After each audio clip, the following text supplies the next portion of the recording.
Lotto Results Today PH.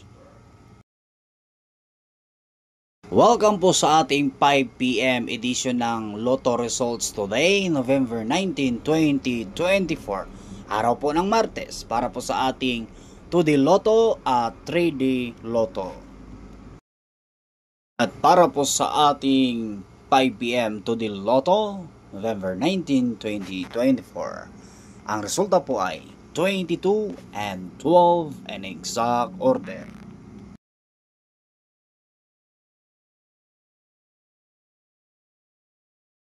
At ang resulta po sa ating 5 PM 3D Lotto, November 19, 2024. Ang resulta po ay 7, 8, and 5 in exact order.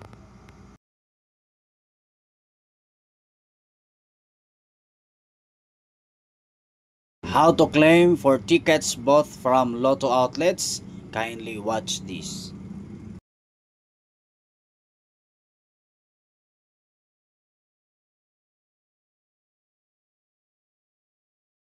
Marami pong salamat sa inyong lahat sa panonood sa aking channel.